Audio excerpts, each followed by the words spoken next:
Hello friends, welcome to my channel we will change our life. हम देख रहे हैं बौद्ध एंड हिज धामा और इस वीडियो में हम देखने वाले हैं गृह त्याग, राजकुमार और उनका सेवक, छन्न की वापसी, परिवार का विलाप। तो आइए देखते हैं। सिद्धार्थ ने सोचा कि वह भारद्वाज के पास जाकर प्रव्रजित हो जाएंगे। भारद्वाज का आश्रम कपिलवस्तु में ही था। तदनुसार वह अपने सारथी छन्न को साथ लेकर और अपने प्रिय अश्वकंथक पर चढ़कर आश्रम की ओर चले गए। जो ही वह आश्रम के समीप पहुंचे, द्वार पर ही एकत्र हुए पुरुषों और स्त्रियों ने उन्हें ऐसे घेर लिया मानो वह एक नई नवेली वधू का स्वागत कर रहे हो। जब वे उनके सामने आए, उनकी आंखें आश्चर्य से खुली रह गई। उन्होंने बंद कमल की तरह हाथ जोड़कर उन्हें नमस्कार किया। वे उसे घेरे खड़े थे, उनके हृदय भावाविष्ट थे। वे ऐसे खड़े थे कि मानो वे अपने अर्ध खिले नेत्रों से उनका पान ही कर रहे हो। कुछ स्त्रियों ने तो यही समझा कि वह कामदेव का साकार रूप है, क्योंकि वह अपने लक्षणों तथा अलंकारों से ऐसा ही अलंकृत थे। कुछ दूसरी स्त्रियों ने तो उनकी कोमलता और ऐश्वर्य की ओर ध्यान देकर सोचा कि अपनी अमृतमय किरणों के साथ चंद्रमा पर उतर आया है। कुछ दूसरी स्त्रियां उनके सौंदर्य से इतनी पराभूत थी कि वह मुंह बाए खड़ी थी, मानो वे उसे निगल ही जाएगी। वे लंबे आश्वास ले रही थी। इस प्रकार स्त्रियां केवल उनकी ओर देख ही रही थी। न उनके मुंह में से शब्द था, न चेहरे पर मुस्कुराहट। वे उन्हें घेरे खड़ी थी और उनके प्रव्रजित होने के निश्चय पर आश्चर्य से विचार कर रही थी। बड़ी कठिनाई से उसने उस भीड़ में से अपने लिए रास्ता निकाला और आश्रम के द्वार में प्रवेश किया। सिद्धार्थ को यह अच्छा नहीं लगता था कि सिद्धोधन और प्रजापति गौतमी उसके प्रव्रजित होने के समय उपस्थित रहे, क्योंकि वह जानते थे कि ऐसे समय वे अपने को संभाल न सकेंगे। लेकिन उनकी जानकारी के बिना ही वे पहले से आश्रम आ पहुंचे थे। जो ही उसने आश्रम में प्रवेश किया, उसने देखा कि उपस्थित मंडली में उसके माता पिता भी थे। अपने माता पिता को वहां उपस्थित देखकर सर्वप्रथम उनके पास गए और उनका आशीर्वाद चाहा। वे भावना से इतने अधिक अभिभूत थे कि उनके मुंह से एक शब्द नहीं निकल रहा था। वे लगातार रोते रहे। उन्होंने उसे छाती से लगाया और आंसुओं से उनका अभिषेक किया। छन्न ने कंधक को एक पेड़ से बांध दिया था और पास खड़े थे। जब उसने देखा कि सिद्धोधन और प्रजापति आंसू बहा रहे हैं, तो वह भी भावनावश अपने आंसुओं को रोक न सके। बड़ी कठिनाई से वे अपने माता पिता से पृथक हो सिद्धार्थ वहां गए जहां छन्न खड़ा था। उनके वापस घर ले जाने के लिए उन्हें अपने वस्त्र और गहने कपड़े दे दिए। तब उसने अपना सिर मुंडवाया। ऐसा करना परिव्राजक के लिए आवश्यक था। उसका चचेरा भाई महानाम परिव्राजक के योग्य वस्त्र और भिक्षा पात्र ले आया था। सिद्धार्थ ने उन्हें पहन लिया। इस प्रकार परिव्राजक का जीवन व्यतीत करने की पूरी तैयारी करके वह भारद्वाज के पास गए कि वह उसे विधिवत प्रव्रजित कर दे। अपने शिष्यों की सहायता से भारद्वाज ने आवश्यक संस्कार किए और सिद्धार्थ गौतम के परिव्राजक बनने की घोषणा कर दी, यह याद करके कि उसने शाक्य संघ के सम्मुख दोहरी प्रतिज्ञा की थी। एक तो प्रव्रजा लेने की और दूसरे अविलंब की शाक्य जनपद की सीमा से बाहर हो जाने की। सिद्धार्थ गौतम ने प्रव्रजा का संस्कार समाप्त होते ही अपनी यात्रा आरंभ कर दी। जो जनसमूह आश्रम में इकट्ठा हो गया था वह असामान्य था। सिद्धार्थ गौतम की प्रव्रजा की परिस्थिति भी असामान्य ही थी। जब राजकुमार आश्रम से बाहर निकले, जनता भी उनके पीछे पीछे हो चली। उन्होंने कपिलवस्तु से विदा ली और अनोमा नदी की ओर बढ़े। पीछे मुड़कर देखा तो जनता अभी भी पीछे पीछे चली आ रही थी। उन्होंने उन्हें रोका और कहा, बहनों और भाइयों, मेरे पीछे पीछे चले आने से क्या लाभ है? मैं शाक्यों और कोलियों के बीच का झगड़ा न निपटा सका, लेकिन यदि तुम समझौते के पक्ष में जनपद तैयार कर लो तो तुम सफल हो सकते हो। इसीलिए कृपा करके वापस लौट जाओ। उनकी प्रार्थना सुनी तो लोग पीछे लौट चले। सिद्धोधन और गौतमी भी महल को वापस चले गए। सिद्धार्थ के त्याग वस्त्रों और गहनों को देखना गौतमी के लिए असह्य था। उसने उन्हें एक कंवल तालाब में फेंकवा दिया। प्रव्रजा ग्रहण करने के समय सिद्धार्थ गौतम की आयु केवल 29 वर्ष की थी।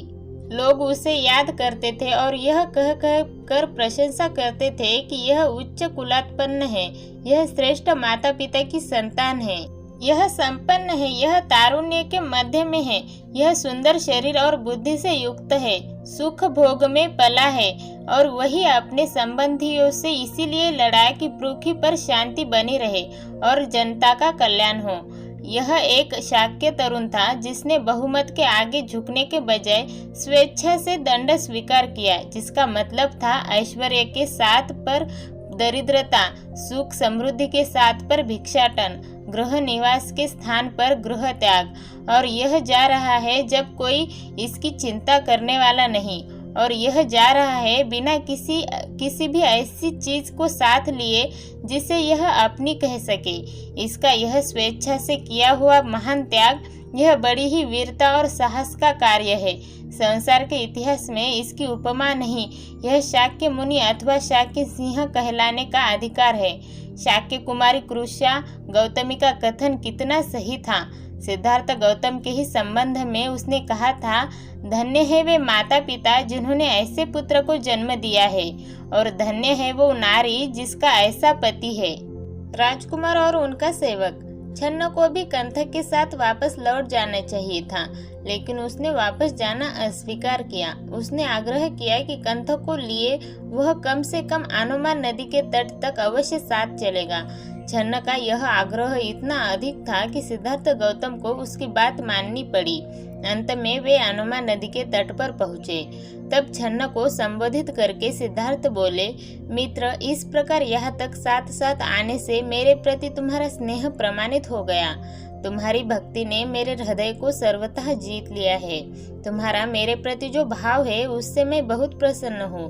खेद है कि मैं इस समय ऐसी स्थिति में हूँ कि तुम्हारे लिए कुछ नहीं कर सकता। जिससे उपकार की आशा हो उसके प्रति कौन अनुरक्त नहीं होगा। परिवार के लिए पुत्र का पालन पोषण किया जाता है। अपने भावी सुख के लिए पुत्र पिता को मानता है। किसी न किसी आशा से ही संसार के लोग बंधे रहते हैं। बिना आशा का निस्वार्थ भाव कहीं नहीं है। केवल एक तुम ही इसके अपवाद हो। इस घोड़े को लो और वापस हो जाओ। राजा के स्नेह में अभी किसी तरह की कमी नहीं आई होगी।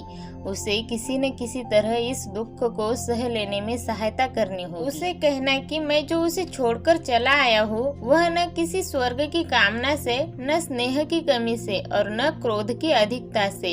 इस प्रकार घर छोड़कर चले आए मेरे लिए उसे अनुताप नहीं करना चाहिए। संयोग कितना भी दीर्घकालीन हो, एक न एक दिन वियोग में परिणत होता ही है।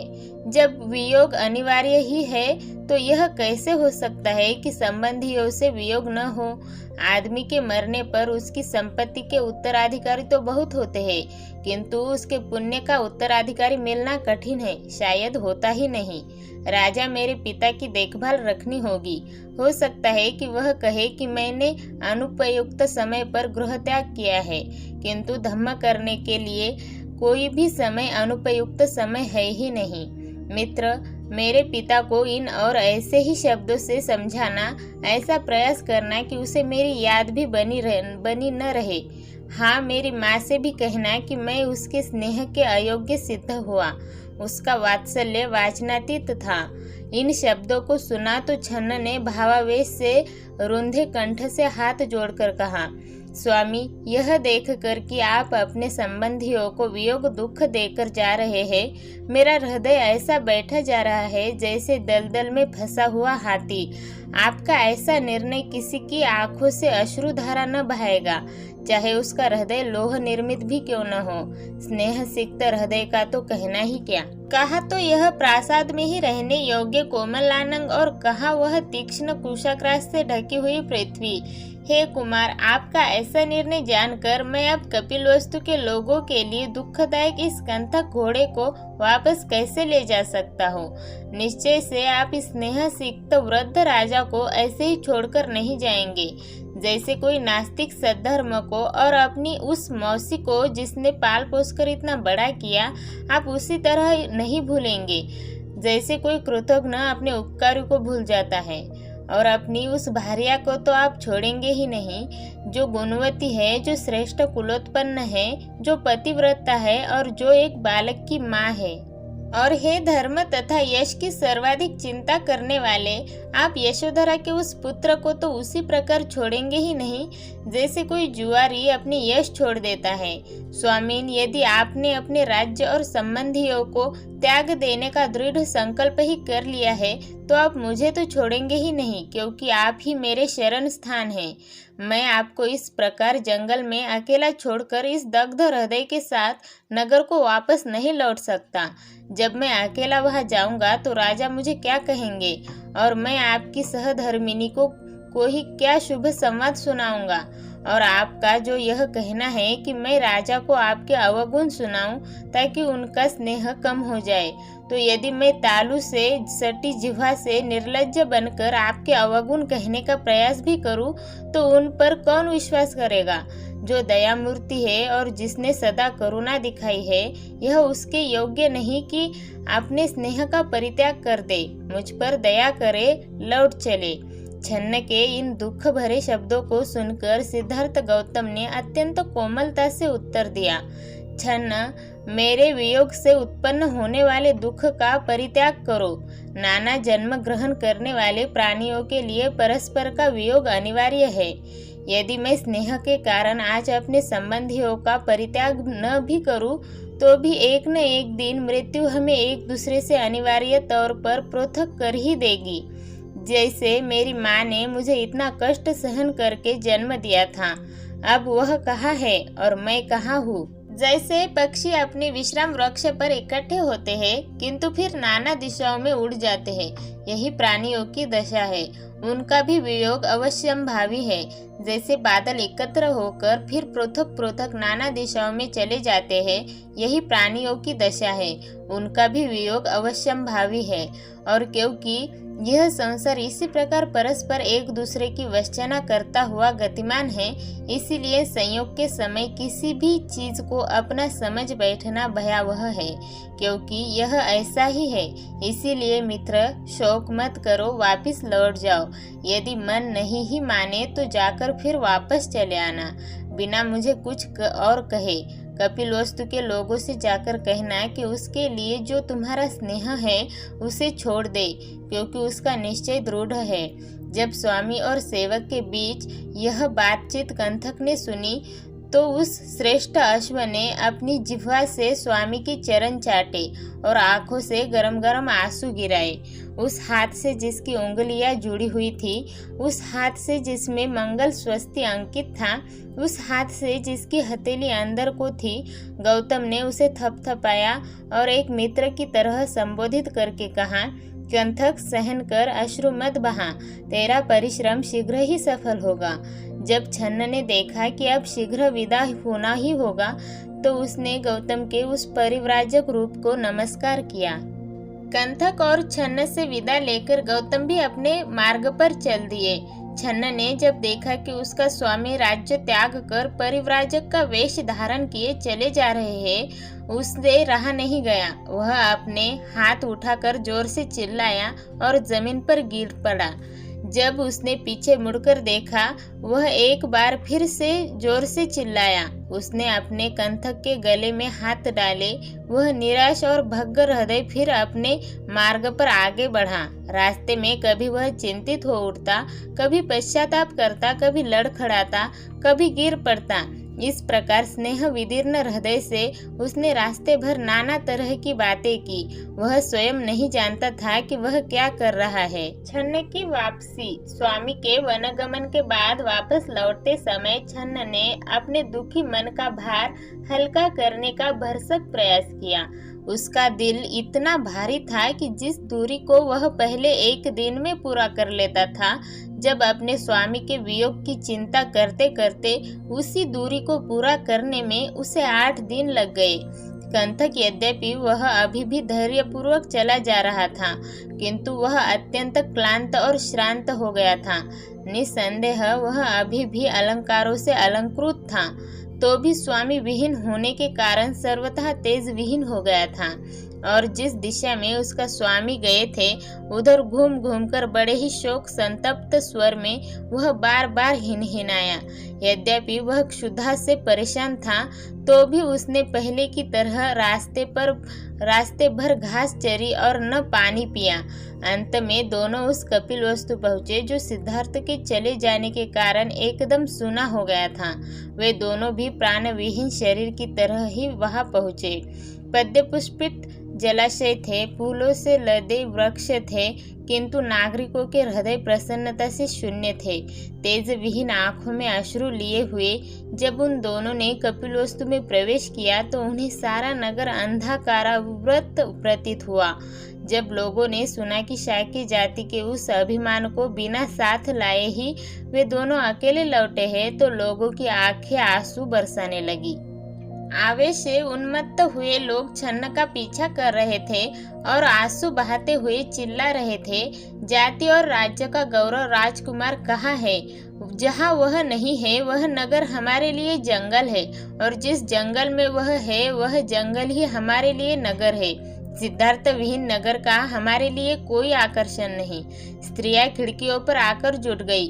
वे एक दूसरे को कह रही थी, राजकुमार लौट आए हैं। लेकिन जब उन्होंने देखा कि घोड़े की पीठ नंगी है उन्होंने खिड़कियां बंद कर ली और जोर जोर से विलाप करने लगी। परिवार का विलाप। सिद्धोधन के परिवार के लोग बड़ी उत्सुकता पूर्वक इस बात की प्रतीक्षा कर रहे थे कि संभव है छन्न सिद्धार्थ को समझा पूझा कर वापस लाने में सफल हो जाए। राजकीय अस्तबल में प्रवेश करते ही कंथक बड़े और से हिनहिनाया। इस प्रकार उसने महल के लोगों को अपना दुख व्यक्त कर दिया। जो लोग राजमहल के भीतरी भाग में थे उन्होंने सोचा क्योंकि कंथक हिनहिना रहा है इसीलिए राजकुमार वापस आ गए होंगे। और वे स्त्रियां जो दुख के मारे होश हवस भुलाए बैठी थी अब प्रसन्नता से पागल हो गई। वे राजकुमार को देखने की आशा में बड़ी तेजी से महल से बाहर आई। वे निराश हुई। वहाँ कंथक था, राजकुमार नहीं थे। सारा आत्म संयम भूलकर गौतमी चिल्ला उठी। वह बेहोश हो गई। जोर जोर से रोती हुई कहने लगी, जिसके वैसे लंबे लंबे बाहु हो, जिसकी सिंह समान चाल हो, जिसकी वृषभ जैसी आंखें हो, जो स्वर्ण समान सुंदर हो, जिसका वक्षस्थल खूब चौड़ा हो, जिसका स्वर मेघ गर्जन के समान गंभीर हो, क्या ऐसे वीर को किसी आश्रम में रहना चाहिए? यह वसुंधरा ही रहने योग्य नहीं है क्योंकि वह अनुपम श्रेष्ठ कर्मी हमें छोड़कर चला गया है। उसके वे दो पांव जिनके चरणों की उंगलियों के बीच में सुंदर जाली है, जिनके गिट्टे नील कंवल की तरह कोमल और आच्छादित है, जिनके बीच चक्र चिन्ह अंकित है, वन की कठोर भूमि पर कैसे चल सकेंगे? वह शरीर जो महलों में रहने या लेटने के योग्य है, जो मूल्यवान वेशभूषा तथा चंदन आदि के लेप से अलंकृत रहता है, उन जंगलों में कैसे रहेगा जहाँ शीत उष्णता और वर्षा से बचने का कोई उपाय नहीं, जिसे अपना कुलशील शौर्य बल विद्या सौंदर्य और तारुण्य का अभिमान था, जिसे हमेशा देने का ही अभ्यास रहा है, लेने का नहीं। वह दूसरों से भिक्षा कैसे मांग सकेगा? जो स्वच्छ सुनहरी शैया पर सोता था और जिसे मधुर वाद्य के संगीत से उठाया जाता था, वह मेरा तपस्वी अब केवल एक वस्त्र बिछाकर कठोर पृथ्वी पर कैसे सोएगा? इस प्रकार के करुण विलाप को सुनकर स्त्रियां परस्पर एक दूसरे का आलिंगन कर आंसू बहाने लगी। उनकी आंखों से आंसू क्या बरस रहे थे, हिलाई गई लताओं के फूलों से मधु बरस रहा था। यह भूल कर कि उसने उसे शहर से जाने की अनुमति दे दी थी। वियोगाहत यशोधरा भी एक बार ही भूमि पर गिर पड़ी। अपनी धर्मपत्नी को मुझे वह कैसे छोड़ गया? वह मुझे विधवा बना गया। वह अपनी धर्मपत्नी को अपने नए जीवन का संगी साथी बना सकता था। मुझे स्वर्ग की कामना नहीं है। मेरी एक ही इच्छा रही है कि मेरा पति मुझे इस लोक व परलोक में कभी न छोड़े। यदि मैं उसके विलास लाक्ष्य तेजस्वी मुख की ओर देखने की अधिकारिणी नहीं हूँ तो क्या यह बेचारा राहुल भी अपने पिता की गोद में लेटने का अधिकारी नहीं है? खेद है कि उस वीर के कोमल सौंदर्य के भीतर उसका हृदय अत्यंत कठोर है। अत्यंत निर्दय है। कौन ऐसा है जो शत्रु को भी मुग्ध कर लेने वाले, तोतली बोली बोलने वाले इस प्रकार के बच्चे तक को छोड़कर चला जाए। निश्चय से मेरा हृदय भी अत्यंत दारुण है। शायद पत्थर का बना हुआ अथवा लोह निर्मित है, जो अपने स्वामी के वनगमन पर अनाथ वन छोड़कर चले जाने पर भी विदीर्ण नहीं होता।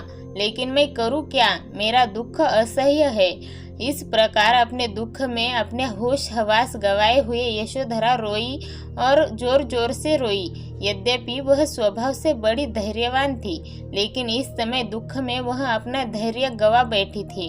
इस प्रकार जमीन पर पड़ी यशोधरा को दुख के मारे अपने होश हवास गवाए देखकर और उसका करुण विलाप सुनकर सारी स्त्रियां भी चिल्लाने लगी। आंसुओं के मारे उनके चेहरे ऐसे गए थे जैसे वर्षा से प्रताड़ित कमल हो। छन्न और कंथक दोनों के वापस लौट आने की बात सुनकर और अपने पुत्र के दृढ़ निश्चय की बात सुनकर सिद्धोधन के चित्त को बड़ी चोट पहुंची। अपने पुत्र के वियोग से अत्यंत दुखी सिद्धोधन ने नौकर चाकरों से संभाले जाकर जरा देर के लिए घोड़े की ओर देखा। उस समय उसकी आंखों आंसुओं से भरी थी।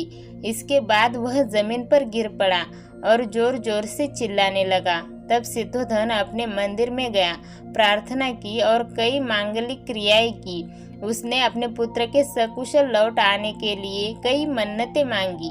इस प्रकार सिद्धोधन, गौतमी और यशोधरा यही मनाते मनाते अपने दिन गिनने लगी कि हे देव, हम उसे जल्दी से जल्दी फिर कब दिखेंगे। आशा करती हूँ कि आपको मेरा पहला भाग पसंद आया होगा। अगले वीडियो में हम देखने वाले हैं दूसरा भाग, सदा के लिए अभिनिष्क्रमण। कपिलवस्तु से राजगृह, राजा बिंबिसार और उसका परामर्श, बिंबिसार को गौतम बुद्ध का उत्तर। ये वीडियो आपको कैसे लगी, प्लीज लाइक कीजिए, कमेंट कीजिए और सब्सक्राइब कीजिए। धन्यवाद।